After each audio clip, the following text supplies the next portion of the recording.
Good morning, everybody. Liz here from Chicago Boudoir. Pop in, tell me if you can see me and hear me in the comments. Say hi. I'm so glad to be with you this morning. And today I'm here with Tracey Mayer, and I am so excited to have her here and to chat. Let me tell you a little bit about her. Tracey is a seasoned entrepreneur with over 30 years of experience and an award-winning designer who built her luxury jewelry brand into an internationally recognized business.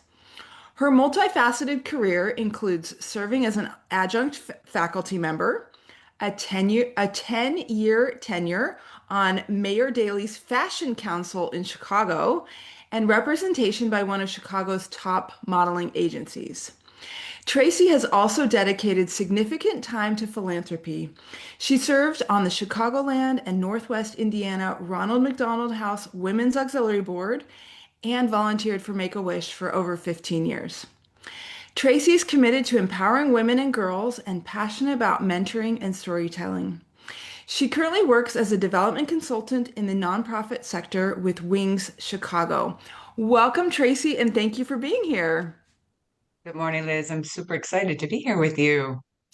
So, as you know, in this series with Live with Liz, I bring on women are making a difference in the Chicago area. And I'm so glad to chat with Tracey today, especially because of her connection to Wings Chicago, because October is Domestic Violence Awareness Month, and we are honoring that here at Chicago Boudoir. So, Tracey, welcome. Thank you for being here. I want to talk to you about this. Sometimes life feels like it can be a series of chapters, and you've lived through many chapters.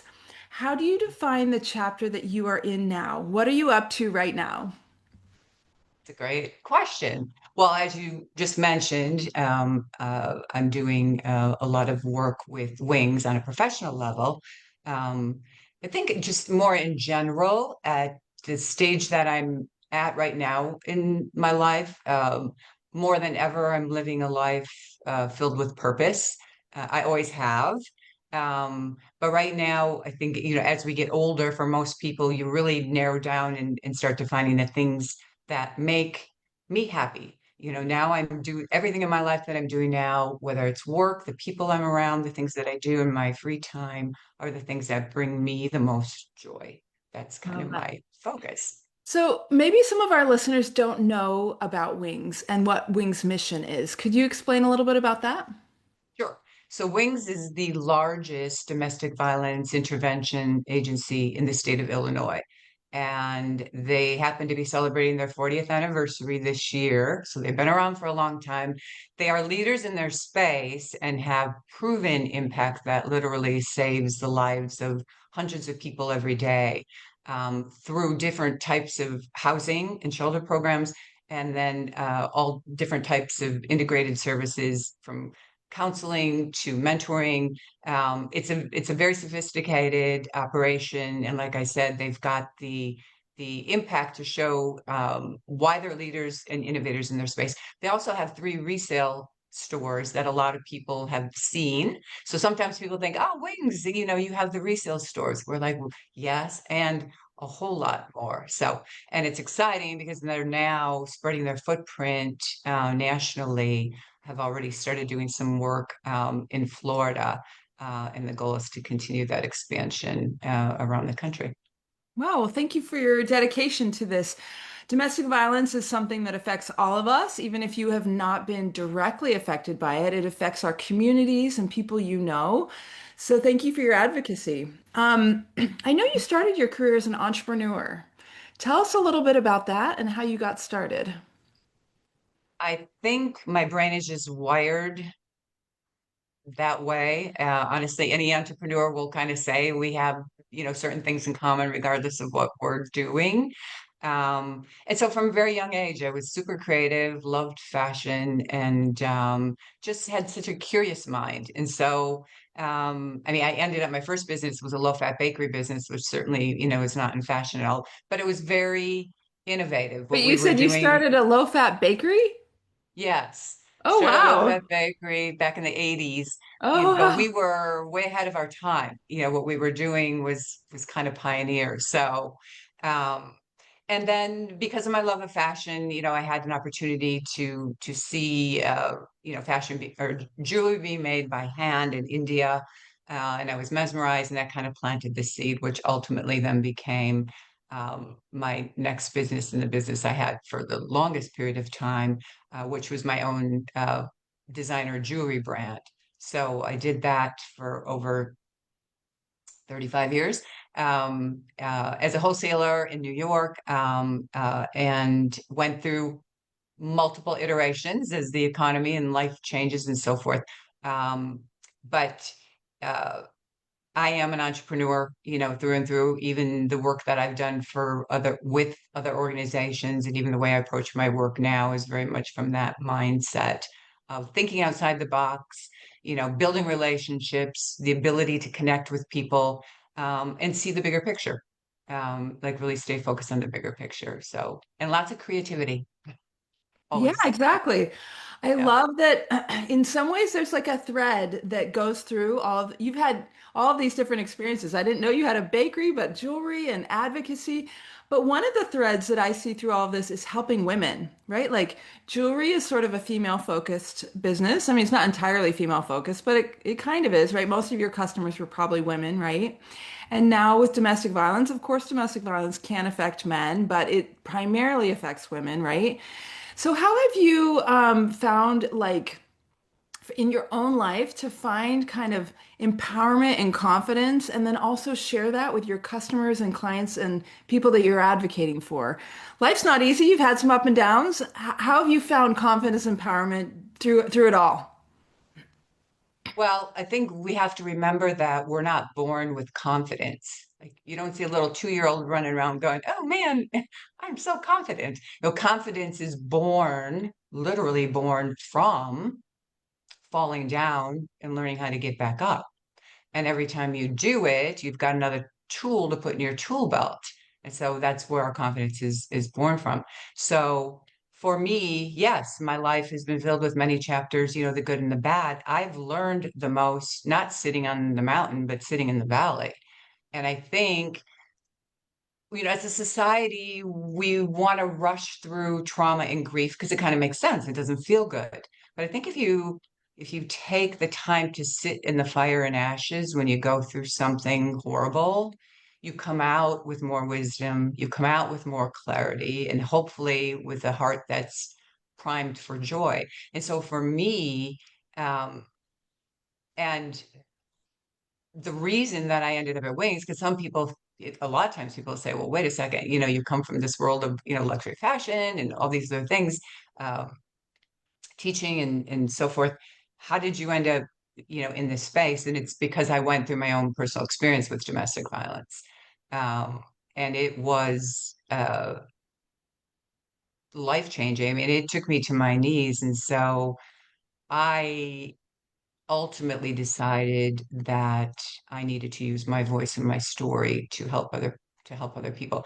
I've always been a risk taker my entire life, and uh, I just knew that I needed to do that, and that's what led me to Wings. So my confidence 1000% has been born from all the brick walls that I've run into in my life. I think we underestimate the strength and the power that we have within us, all of us, and the power of our mind. Like our brains and our minds are so magical and wonderful. And there's a lot of other people in the world who are going to try and play with it and kind of tap dance with it and tell us how we have to be. Right now, there's more noise in the world than ever before, right? Telling us this is how you've got to be. And it's not, I think what I've found, particularly, I'm 66, and a lot of women who are around my age who I see have lost their self-confidence is it's less about them being okay with who they are and how they look, and it's more about all the noise out in the world saying, but you could be better, but you could be better.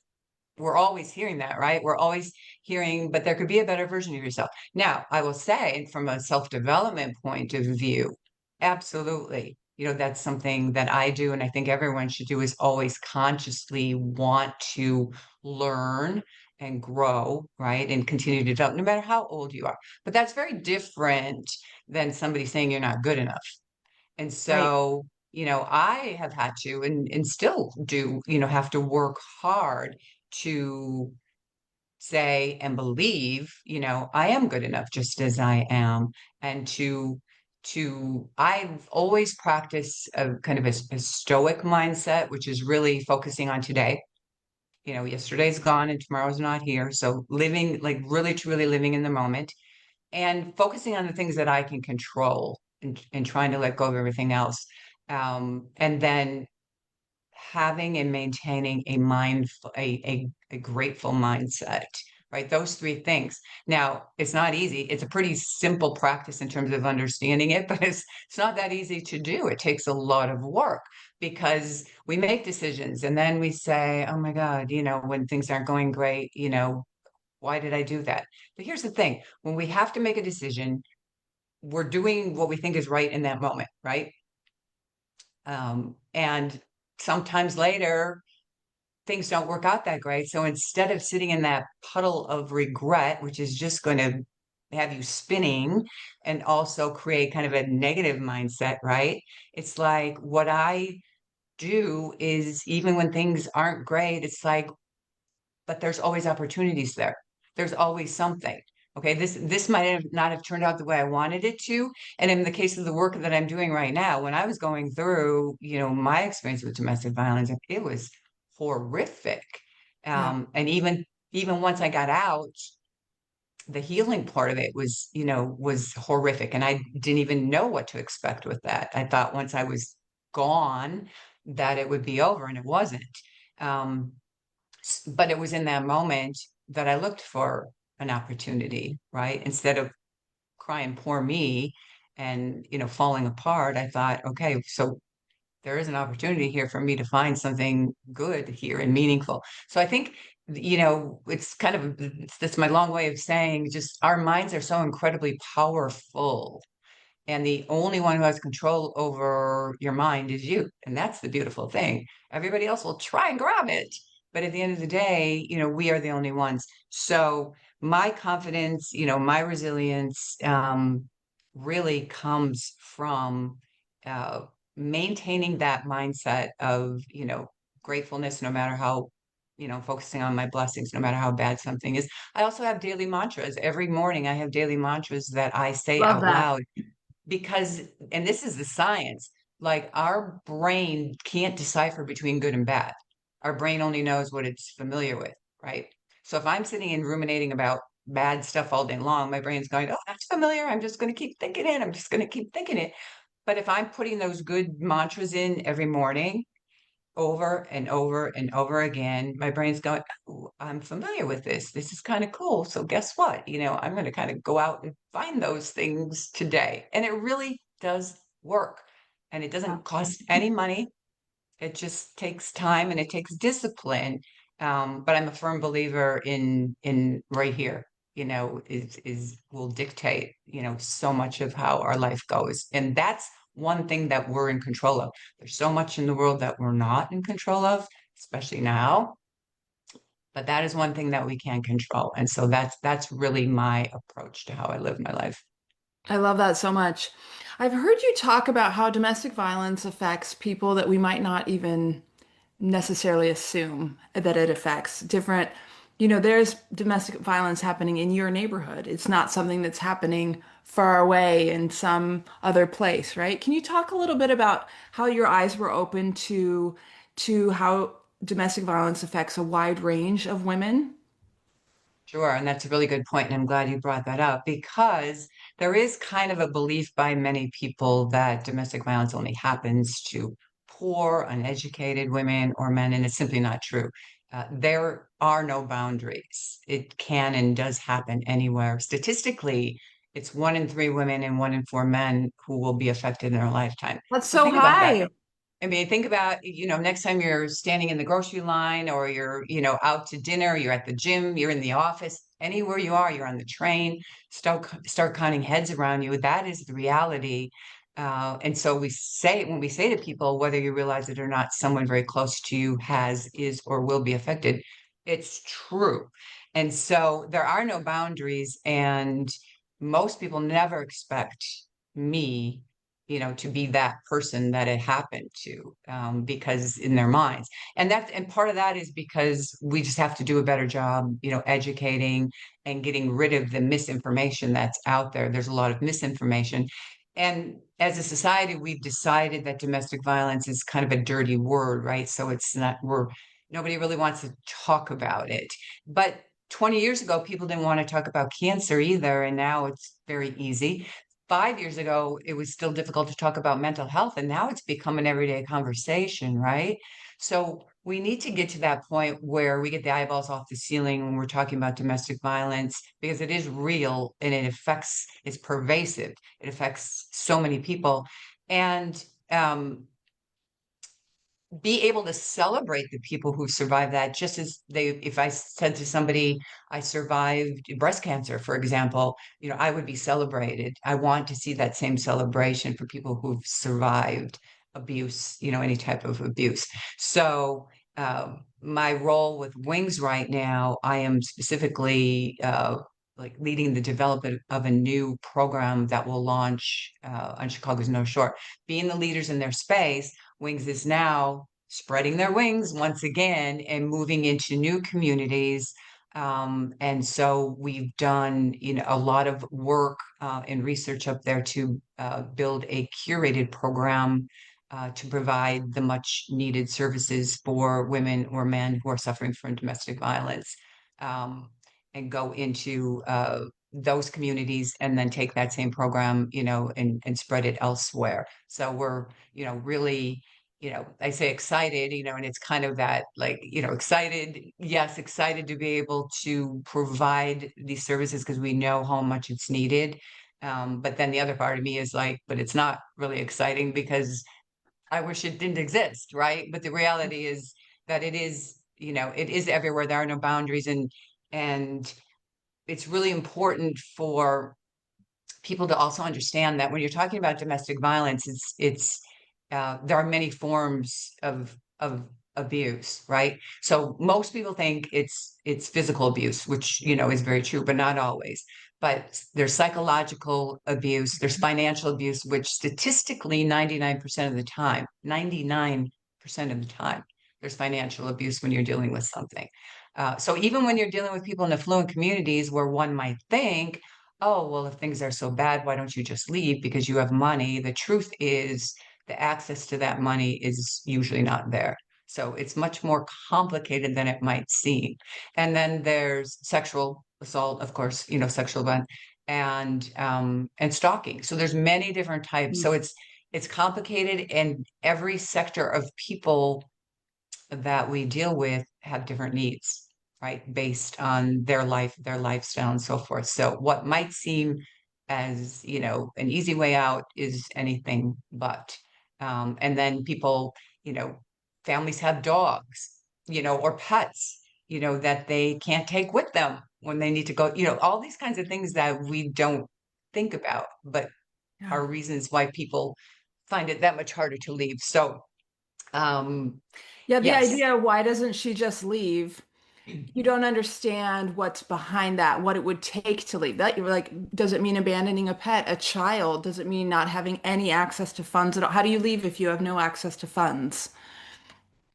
And Oh, it's overwhelming because if you're dealing with when you're dealing with the abuse, no matter what form of it, you're you kind of lose a sense of who you are, mm, when it gets so bad. And then the thought of trying to make a plan to change your life is so overwhelming for so many people. It's so incredibly difficult. And it's dangerous. And there's so many things layered in there again that it's it's very, very complex. It's very, very complex, and it's very difficult because you're trying just to survive. You're kind of just trying to get through the day. You're trying to protect your children if you have children. You're trying to keep that smile on your face, so that nobody really knows what's going on. And then if you say, okay, now I got to figure out a plan, sometimes women give up their careers when they get married to focus on raising their children. It's very common. And then all of a sudden, that woman's faced with having to go back to work, which is another component. Yes. So, and then there's so much shame, the shame and the stigma that's associated with it is can be paralyzing. And I know that feeling well because I was mortified, Hmm. when I came back to Chicago when this happened to me. I was living somewhere else.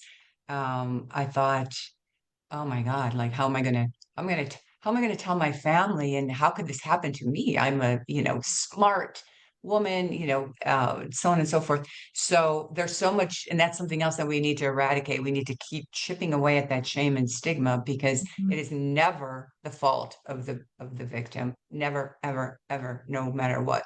Abuse is always a choice. Did Um, you and eventually find a way to tell your family and friends, or do you feel like you yes. okay?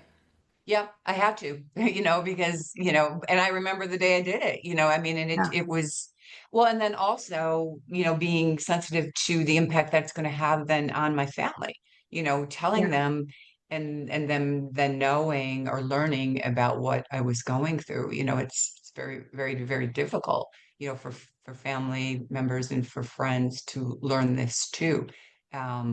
But there's again, kind of circling back to like the affluent communities, the shame and the stigma is so enormous. Sometimes that alone is the reason why people aren't able to find, And the maybe their courage to leave. family wants to side with the abuser in some cases if they have a relationship with him as or her as well, right? What happens, I think, sometimes is, sometimes some abusers will have like another person almost living in that body where they're deemed as pillars in the community. Hmm. And so then if a woman does, and again, this could be a man because it goes both ways, Yes. does find the courage to speak about it to someone, someone close, it's not unusual for that response to be, oh, he would never do that. He's a great guy. And so sometimes then Not that believed. person that you would think would be there for you no matter what takes a step back and then you feel even more alone. Right. So um, it's and even again looking from the outside in, this kind of notion too of like, oh, those poor, those poor North Shore women or whatever you want to say, like if things were so bad. And so and when you're dealing with communities, smaller communities, it's very common that people know each other, right? Most likely in a marriage or relationship, um, the two people are going to have the same circle of friends by and large, or know the same people. So if a Right. person was struggling and started to reach out even to other people in the community for help, there's a good chance that the people that they would want to reach out to in different disciplines, may already know the abuser. So, Right. Which right, makes it it gets very challenging. it's complicated. And then you have the kind of the threats that can get layered in there. If you leave me, I'll destroy you. You'll never see your kids again. All those kinds of conversations. That's real. And that happens to everyone everywhere. And so there's, what might seem as, an easy thing, whether a woman or a man is choosing to go into a domestic violence, to call the domestic violence hotline and go into a shelter program, which are phenomenal, right? And very successful, whether they take that route or they're going to stay with a friend or whatever it might be. Um, it's there are so many factors that are in front of that person that they have to consider. And it's the message that we like to put out there is, it is complicated. Aside from taking requiring courage, it is extremely complicated. And Logistically. we need to give people more grace, we really do. And if someone ever does say to any of you listening, if anyone ever does open up to you, and expresses something that they're going through like this, the best thing that you can say to them is, I believe you. Believe you. Yeah. I believe you.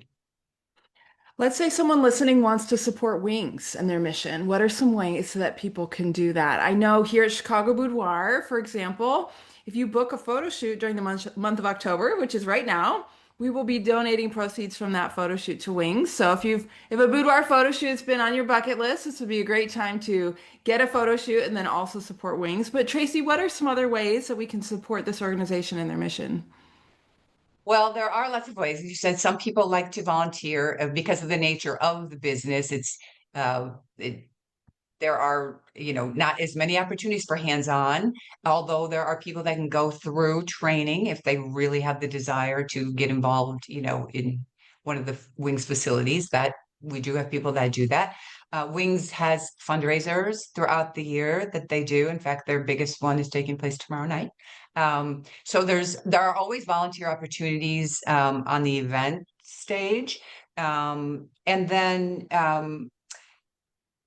if anybody is affiliated with their own, nonprofit or works on a corporate level, and that company is involved in giving back to the community, people will then go to their leadership team and say, "Hey, I'd love for you to consider this organization." And again, it could be a group of people that are able to do a hands-on kind of thing. It could be I've got a couple people what you're doing this month and the like digital fundraising drives that we Right. do, um, and then to other nonprofits out there, I'm always looking for opportunities to partner with other nonprofits, where there's no conflict of interest, and let's join forces, and raise money together, because there's lots of opportunity, in that space too. So I would say if anybody's interested in getting involved, they can go to wingsprogram.com, and they'll find on there the opportunity to volunteer. Um, and, And I don't know if there's a way to, anybody could reach out to me too, through Facebook or yeah. whatever if they're interested. We can always find a way to get you involved. We have councils. We also have councils. We, of course, have boards. So there's people that get involved with the board, our various councils. Yeah, there are plenty of ways. And just one really simple way, if you go and shop at the resale store, the money you Yes, spend will support Wings' mission. So, 100%. I, yeah, so I volunteer. I've just started volunteering at one of the shops sorting and tagging items, and there's so much great stuff that comes through there. So, shopping in a resale shop keeps stuff out of landfills. You can find a lot of great deals, and then of course also the money that you spend at the resale shop will support Wings' mission. So, Yeah, it goes well, directly to supporting these programs. And I'm yeah. glad you said that too, because that's another volunteer opportunity is to work in one of the resale stores, either, behind the scenes sorting, or you can be out on the floor, interacting with people. And it's an extremely rewarding experience. Yeah, I've done it a few times Yeah, now. it's Really pretty enjoyed cool. that.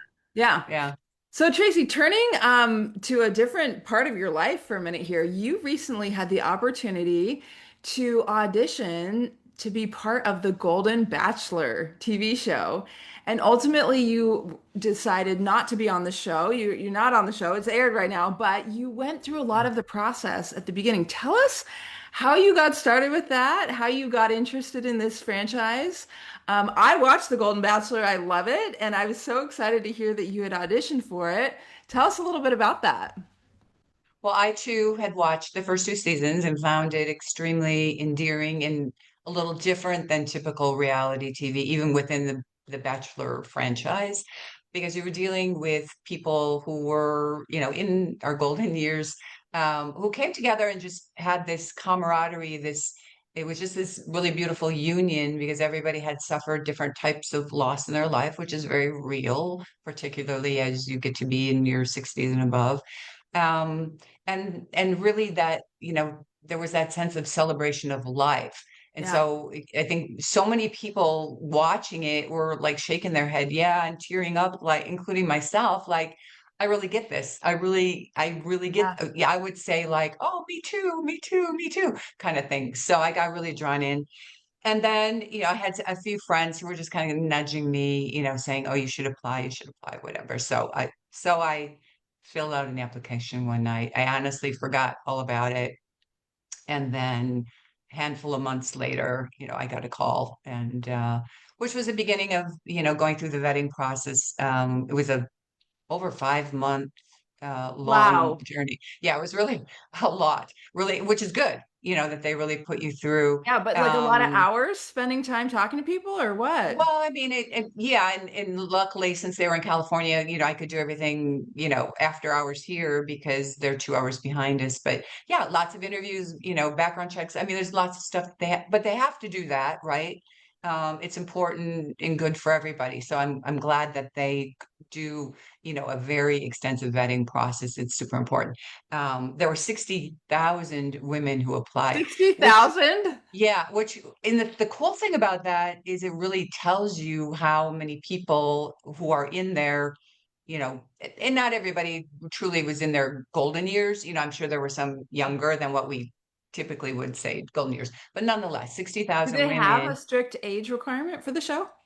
I think they say, I mean, technically to apply to be, I think on any of their shows, you just have to be over 18 or whatever.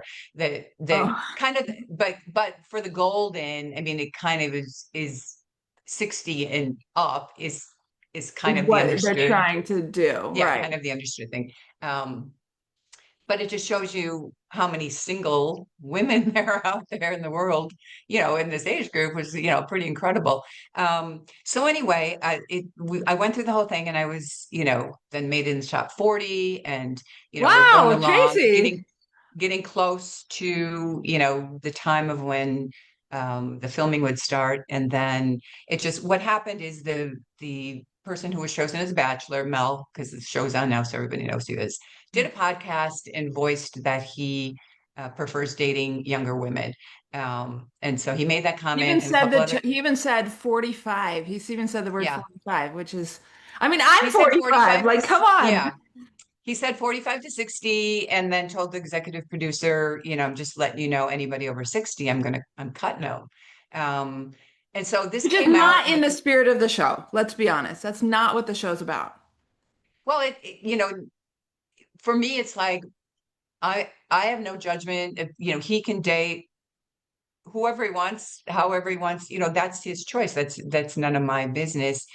But hearing that, and I will be honest with you, my initial thought was, oh, we'll show him how cool we are in our 60s. Like, we'll show him how great we are and how worthy we are in our 60s and how fabulous we're living our lives. And then the other voice in my head said, oh, no, you won't, girlfriend. You're not going to prove your worthiness to anyone. Um, which circles back to the experiences that I've been through, right? The Mhm. old me, years ago, would have probably said, oh, well, I'll go prove myself. I'll go prove my worthiness. And worthiness actually comes from within. Other people don't determine our worthiness. We do, right? We do. So I knew in that moment, it was so incredibly disappointing because I was so excited about the Mhm. opportunity, but I knew there was no way that I could stand in front of a man who would speak that way about women. And again, I'm not judging him or his decisions because that's his business. Not I just knew it wasn't any longer the right fit for me. Yeah. Um, because if I'm really going to be true to myself, I want to stand next to a man, who recognizes my worthiness, who doesn't question it, right? And so yeah, so it'll be interesting to see how this season plays out because Have you been watching? yeah, I'm watching because because I'm curious, to see. Yeah. And I mean, it is reality TV, we know that, and so a little more drama this time around, it appears. But in the end, I mean, I hope maybe he actually really does, rethink things and think, wow, these women are actually incredible, women who are closer to his age. That would be a beautiful thing. And if it doesn't, then, then that's okay too. But It's interesting. I mean, so I watch The Golden Bachelor. I watched the last two seasons. I love it. And also, you have to keep remembering, like they are producing a TV show. I know, They are producing entertainment. The I know. goal of the show was not actually for them to help women find love, right? Like they don't really care, right? If these women find love, right? And that's what I think is you kind of served this idea of like, oh, these women deserve to find love, but like actually what's being produced is just a TV show. It's just entertainment, right? And sometimes that gives me a little pause. Like I feel like in some ways the women are being used a little bit, like their feelings are being like exploited for the audience. I don't know if you have kind of mixed feelings about a show like that. Um, I mean, I think again, it's yes, undoubtedly a lot of these types of shows are scripted to a large extent. Um, it's and but everybody, I think everybody knows what they're stepping into, right? It's, every woman who chose to do this season had the choice to say yes or no, right? It's so I think when somebody tries to then cry, oh, poor me kind of thing, it's almost like, but you kind of know, what to expect. You know what I'm Yeah. saying? Like, and so, and it's true, that people do these types of shows for different reasons. Some people may sign up and go on, with really pure intention of thinking, Right. this is I just want to find a great guy or I want to find a great woman or whatever. Other people might have other agendas, it Yeah. happens, right? And so again, it's like not my place, to judge anybody else. I'm not going to judge ABC. They can do whatever they want. All I can do at the end of the day is make decisions that work, for me. And every other woman, hopefully is doing the same thing. And if they make a decision that turns out not to be the greatest, then again, if that was me, or even in this case, as disappointed as I was when I heard what he said, Mm, um, I immediately thought, all right, what's the opportunity here for me? How mm. how can I use my experience in a way to kind of inspire and empower other women to, stay true to who they are, right? And don't ever feel like you have to prove your worthiness to anyone, no matter what. So there's always something good that comes out of things, if we choose to see it that way. So Would you audition for another season with another Golden Bachelor? I don't know. I honestly don't know. Yeah. Um, um, I don't know because even when I made the decision, it wasn't like, uh, oh my God, I would never do the show. It was like this show, this season isn't the right fit for me But you're out glad of you're glad self-respect. you auditioned. I'm super glad I did. Listen, I never in a million, I forgot all about it, like I said, and I never in a million years, and every time I made it to the next stage, I would sit and go, oh my God, really? Like, I can't believe this is happening. I mean, it's Yeah. just, it's kind of overwhelming when you think how many people, Yeah. they were sorting through. So, from that standpoint, I would say to any other woman, when you go through any kind of process, and you make it, close to the end, whether you choose to not go forward or whether they choose not to go forward with you or whatever, don't ever forget how far you've gotten. So always be proud of yourself. And that's, I guess, my takeaway is that, you know, they found something special in each one of us for whatever reason, to keep us in it that long. And that feels good, I think, I for mean, you would have anybody. been That's great on the show. I would have loved to have seen you on the show. It'll be interesting to see how, I know people are like kind of, trying to predict. There is no way to predict, what's going to happen. I mean, it's impossible to know. Mhm. And it's, emotions come into play and stuff like that. But it will be very interesting to see how it turns out, indeed. Yeah. And I do think the visibility, like the Golden Bachelor saying, hey, we can put 60-year-old women on TV. I think that's good. And I think that's sort of new and I Yes, like it. Even if I don't I agree with agree. everything the way they're doing it and everything, I do think, let's have more of this in different ways.